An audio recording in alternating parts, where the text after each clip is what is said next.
નમસ્કાર વિદ્યાર્થી મિત્રો, હું છું તેજસ સર અને તમે જોઈ રહ્યા છો 10મા ધોરણની સામાજિક વિજ્ઞાનની વિડિયો સિરીઝ। તો મિત્રો આપણે ચેપ્ટર નંબર 8 નો અભ્યાસ ચાલુ છે। એમાં આપણે ઘણા બધા પ્રશ્નો પણ જોઈ ગયા છે। તો હવે આજે એક આપણે નવી સ્ટાઇલ જે આપણે અભ્યાસ કરવાનો છે કે આપણે બોર્ડ વર્કની સાથે સાથે આપણે ટેક્સ્ટબુક અથવા નવનીતના પ્રશ્નો જેમાંથી સારું હશે એમ તમને સમજાવતો જઈશ ને પ્રશ્ન અહીંયા લખીશ અને જરૂર પડે ત્યારે એક્ઝામ્પલ પણ બોર્ડમાં કહેતો જઈશ ને મોડેલ કહેતો જઈશ, બરાબર। તો મિત્રો આપણે થોડો કોર્સની આપણે ચિંતા હોવાથી આપણે થોડુંક સ્પીડમાં લેવા માટે આપણે આ સ્ટાઇલને ચોઈસ કરી છે। તેમ છતાં આપણે સમજવામાં કોઈ પ્રકારનો ફોલ્ટ નહીં આવે એટલે આપણે ચાલુ કરીએ। આ વિડિયોમાં આપણે 4 પ્રશ્નોનો અભ્યાસ કરવાનો છે। ખૂબ જ નાના પ્રશ્નો છે ને ખૂબ જ સહેલા છે ને મોસ્ટમાં મોસ્ટ આઈએમપી પણ છે। તો સૌથી પહેલા જોઈ લઈએ જમીન નિર્માણની પ્રક્રિયા વર્ણવો, એટલે કે જમીન કેવી રીતના બને છે એની પ્રક્રિયા આપણે સમજવાની છે અને તેના પ્રકારો શેના આધારે પાડવામાં આવે છે, એટલે કે જમીનના પ્રકારો શેના આધારે પાડવામાં આવે છે। ક્યાંક તો એનું કારણ હશે ને કે કોઈ આ જમીન આવી છે એનું નામ એવું આપ્યું તો એનામાં કઈ કેવા લક્ષણો તો હશે ને એના આધારે, એટલે શેના આધારે જમીનના પ્રકાર પાડવામાં આવે છે એ આ પ્રશ્નમાં આપણે જોશું। તો મિત્રો આપણે પ્રશ્નની શરૂઆત કરીએ।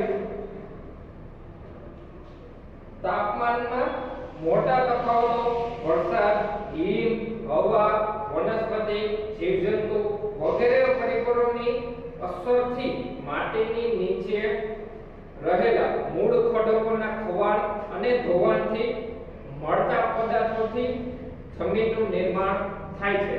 એટલે ભાઈ જમીનનું નિર્માણની પ્રક્રિયા માટે આપણે સૌથી પહેલા જોઈએ જમીનનું નિર્માણ માટે અમુક તત્વો જરૂરી છે, જેવા કે તાપમાનમાં મોટો તફાવત આવવો, પછી વરસાદ આવવાના કારણે પણ જમીનના પ્રકાર પડે છે, એટલે કે જમીન બને છે, બરાબર।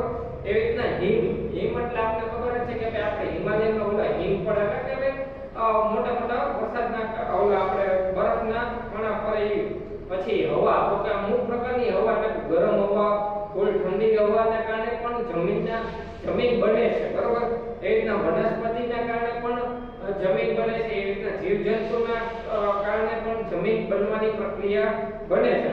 આવા વગેરે પરિબળોના કારણે શું થાય કે જમીનનું નિર્માણ થાય છે, એટલે કે જમીનના નીચેના ખડકો હોય એનું ખવાડ અને ધોવાણથી અમુક જમીન નિર્માણ થાય છે, બરોબર।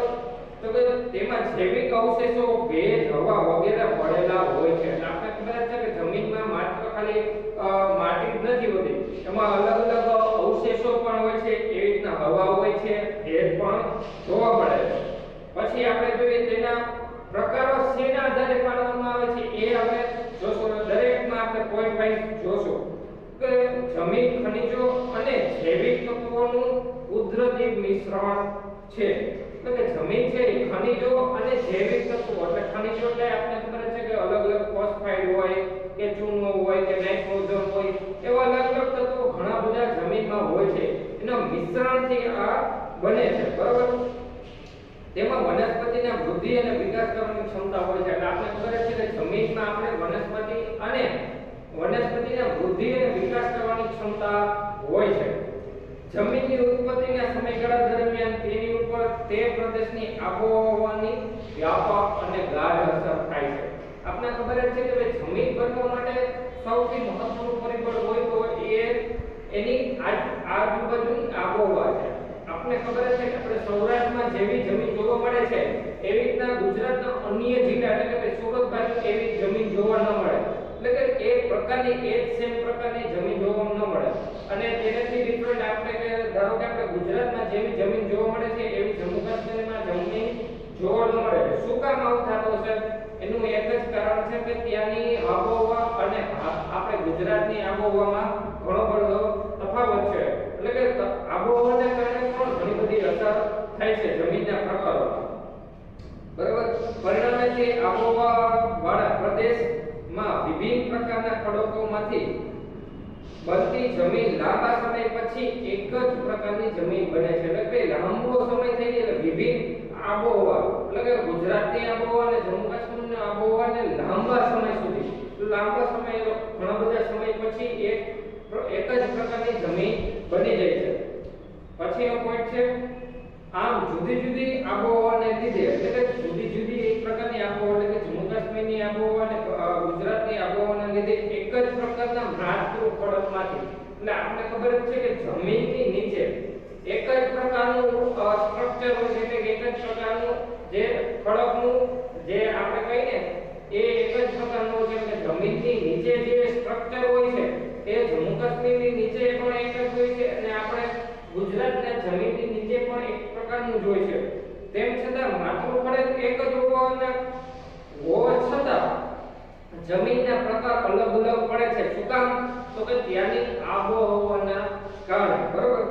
એવી રીતના જમીનના પ્રકારોમાં અલગતા કેવી રીતે જોવા મળે છે? તો કે એના રંગો, આબોહવા, માતૃ ખડકો, પછી કર્ણ રચના અને ફળદ્રુપતાના વગેરેના કારણે આપણે જમીનના પ્રકાર પાડીએ છીએ. એટલે કે ભાઈ અમુક જમીન આપણે રાતી જમીન હોય તો એને રાતી જમીન નામ શું કામ આપ્યું? તો કે ભાઈ થોડો ઘાટાશ પડતો એટલે કે લાલ પડતી જમીન હોય છે. એ રીતના આબોહવાના કારણે પણ જમીનના પ્રકાર પડે છે.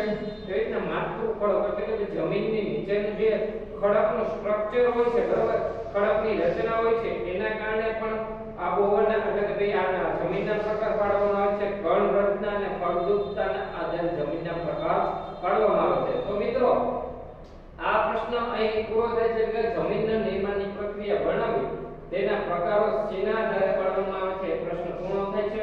હવે પછીનો નેક્સ્ટ પ્રશ્ન એટલે કે ભાઈ કાપની જમીન વિશે નોંધ લખો. બરોબર? તો આપણે નામ સાંભળ્યું જ છે. આપણે આના આગળના એટલે કે આના પ્રશ્નમાં શું જોઈ લીધું કે જમીનના પ્રકાર કેવી રીતના પાડવામાં આવે છે. તો હવે પછીના બધા વિડિયોમાં આપણે શું જોઈશું? જમીનના પ્રકાર કયા કયા છે. બરોબર? એટલે એક એક જમીનના પ્રકાર વિશે આપણે નોંધ લઈશું કે એના લક્ષણો શું છે, એમાંથી કેવું વાવેતર આવે છે, બરોબર, એ અને કયા કયા વિસ્તારમાં કયા પ્રકારની જમીન જોવા મળે છે એ વિશે આપણે અભ્યાસ કરીશું. કાપની જમીન વિશે નોંધ લખો. બરોબર? એટલે કે કાપની પ્રકારની જમીન વિશેની આપણે નોંધ લખવાની છે. એટલે કે ભાઈ કાપની જમીન વિશે આપણે માહિતી આપવાની છે. અથવા એટલે કે બીજી રીતે પણ પ્રશ્ન આપણે બોર્ડમાં પૂછાઈ શકે છે. તો બંને પ્રકારના પ્રશ્ન આપણે ટેક્સ્ટ બુક એટલે પાઠ્યપુસ્તકમાં ઉતારતી વખતે લખી નાખવાના. કારણ કે જો આપને પેલી રીતે ન પૂછાય અને આ રીતે પૂછે તો આપણે તૈયાર હોવો જોઈએ. તો ભારતમાં કાપની જમીન ક્યાં ક્યાં આવેલી છે? કાપની જમીનમાં લક્ષણો જણાવો. એટલે કે ભારતમાં કાપની જમીન ક્યાં ક્યાં વિસ્તારમાં આવેલી છે અને તેના લક્ષણો જણાવો. એ પણ એવી રીતે પ્રશ્ન પૂછાય તો પણ જવાબ હું બોલું છું એ જ પ્રકારનો હશે. એટલે કાપની જમીન વિશે નોંધ લખો અથવા કાપની જમીન ક્યાં ક્યાં આવેલી છે અને તેના લક્ષણો જણાવો. આપણે બે માંથી ગમે એ રીતે પ્રશ્ન પૂછાઈ શકે છે. ચાલો હવે આપણે જવાબ શરૂ કરીએ. ભારતમાં કાપની જમીન ભારતના કુલ ક્ષેત્રફળના લગભગ 43% ક્ષેત્રફળમાં આવેલી છે. એટલે સૌથી વધારે ભારતમાં કાપની જમીન જોવા મળે છે. એટલે કે ભારતનું જેટલું ક્ષેત્રફળ એટલે ભારતની જેટલી જમીન ભાગ છે ને 43% કાપની જમીનથી જ ઘેરાયેલું છે. એટલે કે કાપની જમીન ભારતના 43%માં છે. એટલે સૌથી વધારે જમીન ધરાવતો ભારતનો પ્રદેશ હોય તો એ કાપની જમીનનો પ્રકાર છે. બરાબર?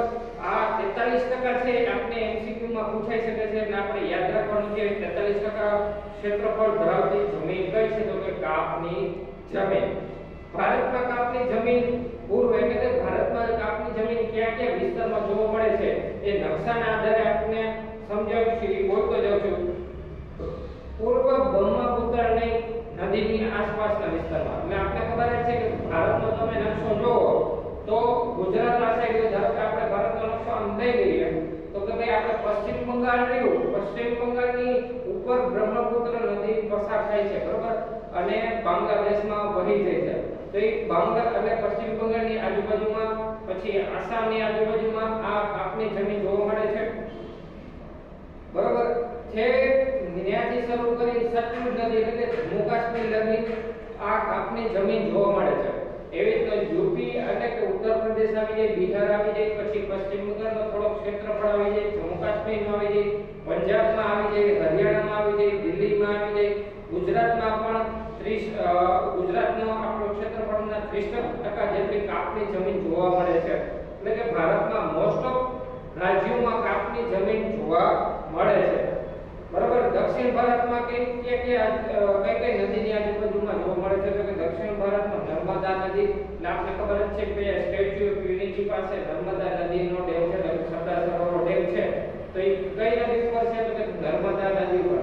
તો નર્મદા નદી મધ્યપ્રદેશમાંથી થઈને ગુજરાતમાં આવે છે. તો કે નર્મદાની આજુબાજુમાં પછી તાપી છે, મહાનદી છે, ગોદાવરી છે, કૃષ્ણા છે, કાવેરી છે વગેરે ખીણ પ્રદેશની આજુબાજુમાં આપણને કઈ જમીન જોવા મળે છે? તો કે આપણને કાપની જમીન જોવા મળે છે. એટલે કઈ નદીની આજુબાજુમાં એકવાર રિપીટ કરી, નર્મદા, તાપી, મહાનદી, ગોદાવરી, કૃષ્ણા, કાવેરી વગેરેની આજુબાજુમાં આપણને જોવા મળે છે. પછી કાપની જમીનના આપણે લક્ષણો જાણવાના છે. એટલે કે લક્ષણો કેવા છે, બરોબર, એમાંથી કઈ કઈ વસ્તુનું ઉત્પાદન કરી શકાય છે. તો એને આપણે જોઈએ તો કે આ જમીન નદીઓ જે પાથરેલા કાપની બનેલી છે. એટલે આપણે ખબર છે કે આપણે અલગ અલગ નદીના નામ સાંભળીએ, નર્મદા, તાપી, ગોદાવરી, કૃષ્ણા, કાવેરી. તો કે નદી શું કામના નદીના નામની આજુબાજુમાં શું કામ આ જમીન એવી છે? તો કે નદી દ્વારા જે કાપ ભેગો કરવામાં આવે, એટલે કે કાંટો કીચડ ભેગો કરવામાં આવે અને આજુબાજુના વિસ્તારમાં પાથર એટલે નદી જે પાથરે છે એના દ્વારા આ જમીનનું નિર્માણ થાય છે. બરોબર, કાપની બનેલી હોય છે. તેમાં અલગ અલગ તત્વો કેવો જોવા મળે છે? તો કે તેમાં પોટાશ, ફોસ્ફેરિક એસિડ અને ચૂનાનું પ્રમાણ વધારે જોવા મળે છે, જ્યારે નાઇટ્રોજન અને હ્યુમસનું પ્રમાણ ઓછું જોવા મળે છે. એટલે કે નાઇટ્રોજન અને હ્યુમસ એટલે કે માનવીય હાડકા, પછી આપણે પશુ પંખીના જે વૃદ્ધિ હોય એના હાડકા અંદર જમીનમાં મળી, એટલે તો કોઈ આપણે ખબર છે કે ભાઈ અમુક લોકો હોય છે એ દફન વિધિ કરતા હોય તો કે જમીનમાં દાટે છે, તો એના દ્વારા એક જમીનનું સારી એવી ફળદ્રુપતાવાળી જમીન પણ બનતી હોય છે. તો આવી હ્યુમસનું પ્રમાણ પણ ઓછું જોવા મળે છે. પછી તેમાં જુદા જુદા કઠોળના પાક પણ લેવામાં આવે તો નાઇટ્રોજનનું પ્રમાણ વધી જાય છે. જો આપણે સારી એવી જમીન જોતી હોય તો નાઇટ્રોજનનું પ્રમાણ સારું હોવું જોઈએ અને હ્યુમસનું પ્રમાણ સારું હોવું જોઈએ. પરંતુ કાપના પ્રકારની જમીનમાં શું હોય છે? તો કે નાઇટ્રોજન અને હ્યુમસનું પ્રમાણ ઓછું હોય છે, જ્યારે ચૂનાનું પ્રમાણ વધારે હોય છે. તો આપણે નાઇટ્રોજનનું પ્રમાણ વધારવા માટે આપણે શું કરવું જોઈએ? તો અલગ અલગ કઠોળનું વાવેતર કરવું જોઈએ. એટલે કે આવા પ્રકારની જમીનમાં શું છે કે ભાઈ અલગ અલગ કઠોળનું વાવેતર કરવું જોઈએ. તેમાં કેવા પ્રકારના ધાન્યો ઉત્પન્ન થાય છે, એટલે કે ઉત્પાદન કરી શકે છે? તો ઘઉં છે, ડાંગર એટલે કે ચોખા છે, શેરડી છે, ચણ છે, કપાસ છે, મકાઈ છે, તેલીબિયાં છે વગેરે પ્રકારના પાકો આપણે લઈ શકીએ છીએ. તો આપણે ખબર જ છે કે આપણે કપાસ છે, મગફળી છે, તો આપણે આપણા ગુજરાતમાં ઉત્પાદન સારું એવું થાય છે. તો એમ સમજી લઈએ કે ગુજરાતમાં પણ કાપની પ્રકારની જમીન જોવા મળે છે. તો મિત્રો હવે આપણે બીજો પ્રશ્ન એટલે કે કાપની જમીનના ક્યાં ક્યાં આવેલી છે અને તેના લક્ષણો જોઈ લીધા છે. હવે પછીનો પ્રશ્ન, ભારતમાં રાતી અથવા લાલ જમીન ક્યાં ક્યાં આવેલી છે તેના લક્ષણો જણાવો. અથવા આપણે બીજી રીતે પ્રશ્ન પૂછી શકાય છે, ભારતની રાતી અથવા લાલ જમીન વિશે માહિતી આપો. તો બંને પ્રશ્નોનો ઉત્તર એક જ થશે. એટલે કે રાતી કીએ તો એક જ, લાલ કીએ તો એક જ. બરોબર, એટલે આપણે એક જ પ્રકારની જમીન છે એવું સમજો.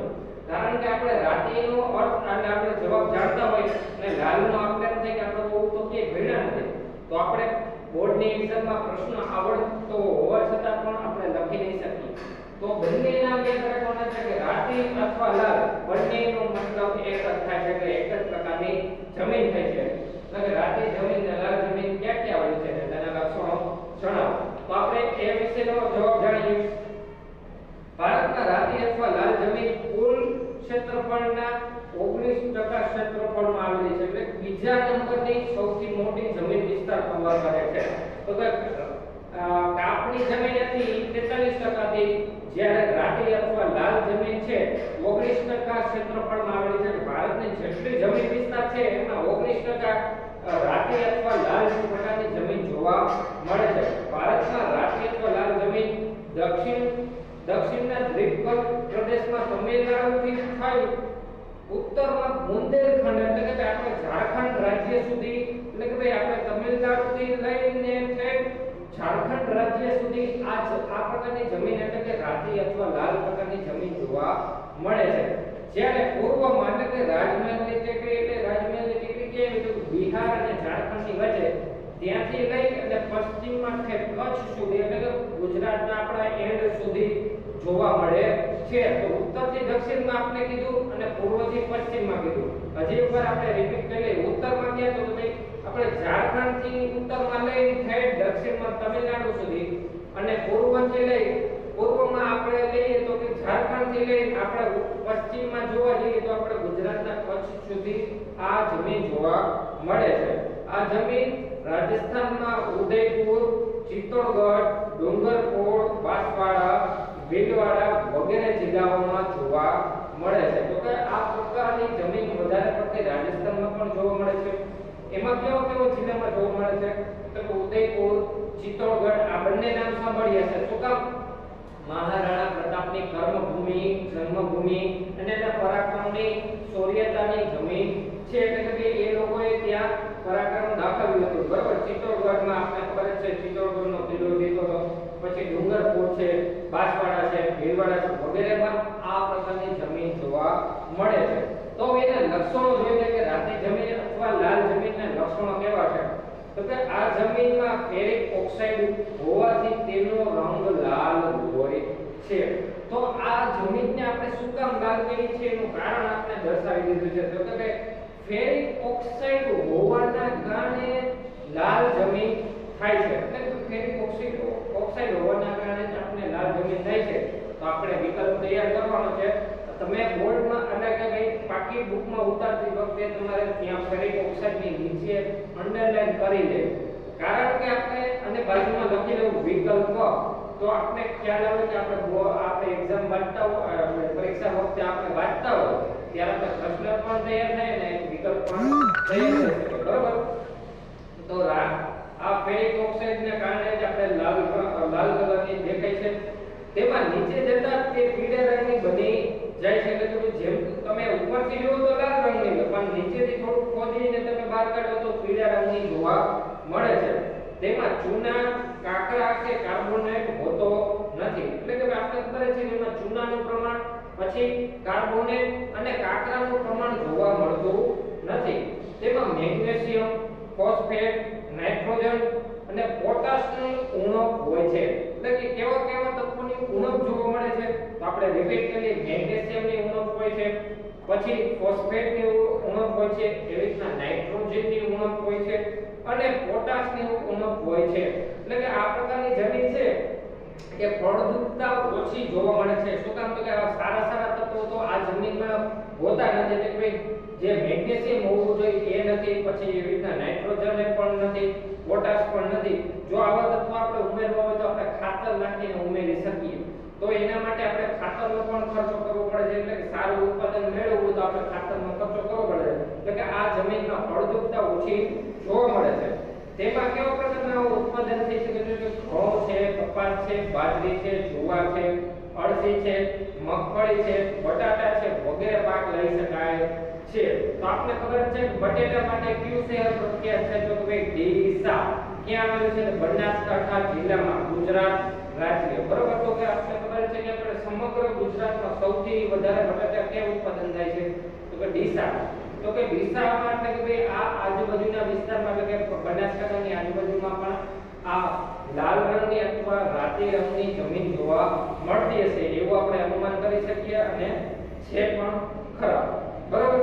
તો આ પણ પ્રશ્ન અહીં પૂરો થાય છે. હવે લાસ્ટ ક્વેશ્ચન આપણે જોશું. કાળી જમીન વિશે નોંધ લખો.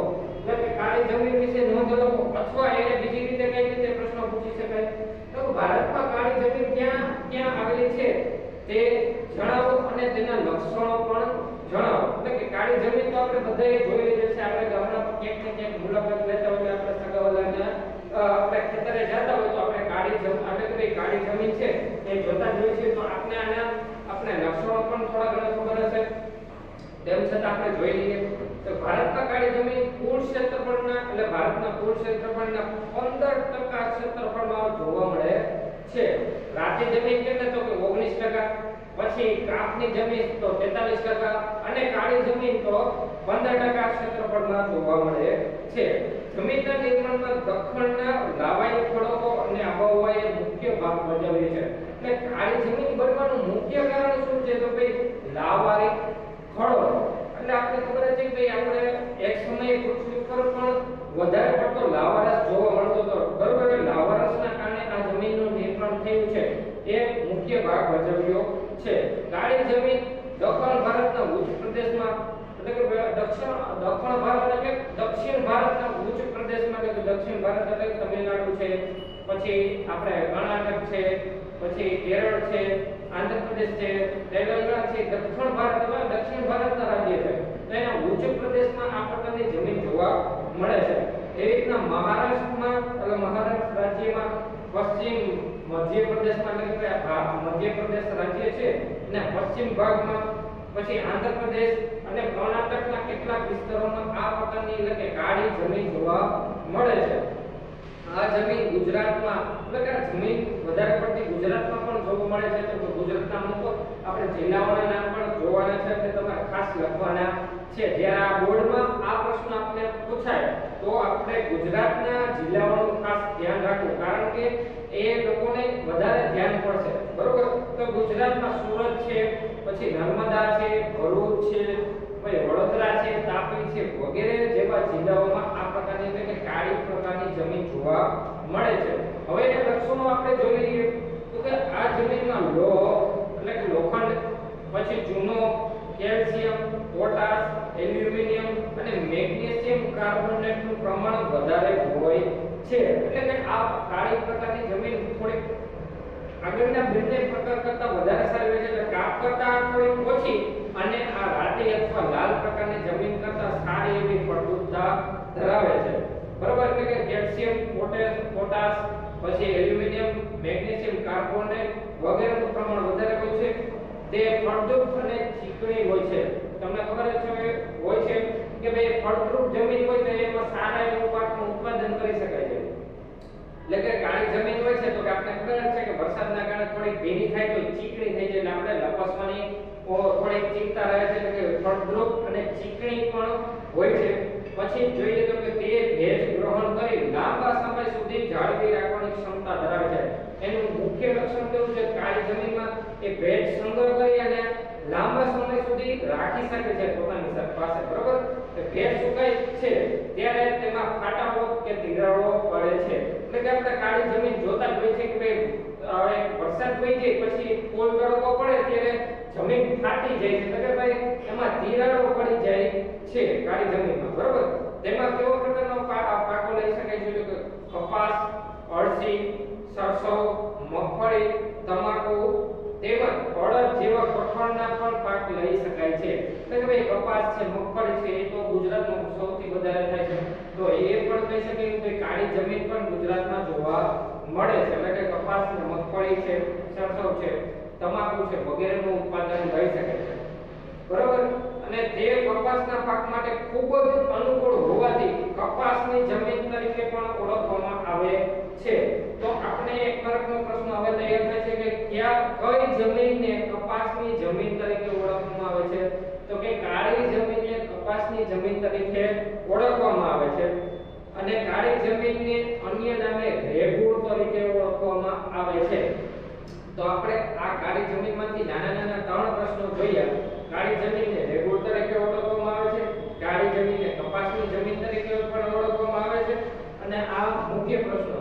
તો મિત્રો આપણે આ વિડિયોમાં આપણે 4 પ્રશ્નો જોઈ ગયા છે. તો તમારે પણ આ 4 પ્રશ્નોને લખી અને સારા એવા પાકા કરવાના છે, કારણ કે ભારતમાં આપણને આ જમીનનું ખૂબ જ મહત્વ છે અને આપણે કાળી જમીન આ 3 પ્રકારની જમીન પૂછાય એવી શક્યતા છે. Thank you.